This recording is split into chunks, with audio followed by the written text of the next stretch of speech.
F'intervista ma' sit rinomat internazzjonali The Hollywood Reporter, il-Kummissarju Malti għal-Films Johan Grech qal li din l-industrija lokali issa għandha kollox ippreparat biex jibda x-xogħol għall-ewwel LNC Super Stage fid-dinja li wkollu l-akbar investiment li qatt sar f'pajjiżna f'dan ir-rigward.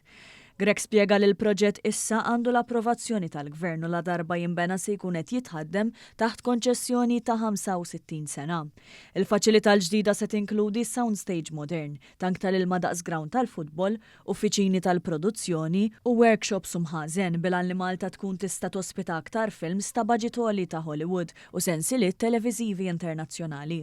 One News huwa informat li waqt li d-dokumenti preparatorji u l-pjanti għas Super Stage tlestew fl-aħħar żmien, fil-ġimgħat li ġejjin mistenni jiġi pubblikat it-tender b'sejħa internazzjonali. Fl-intervista mal-Hollywood Reporter, il-Kummissarju tal-Films ammetta li Malta spiċċat titlef xi produzzjonijiet kbar internazzjonali minħabba nuqqas ta' soundstage adegwat.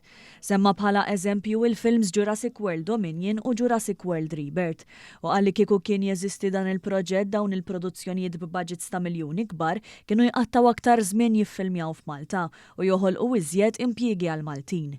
Semma wkoll investiment ta' €2 miljun biex il-ħaddiema f'din l-industrija f'pajjiżna ikomplu jitħarġu biex itejbu l-kapaċitajiet tagħhom. Waqt li tenna li kull euro li ġie investit fl-industrija fl-aħħar snin kien hemm ritorn ta' €4 fl-ekonomija. Grech temm jgħid li minkejja s-suċċessi kollha miksuba s'issa għad hemm ħafna aktar x'isir biex Malta tkompli tikber bħala ċentru internazzjonali tal-industrija tal-films.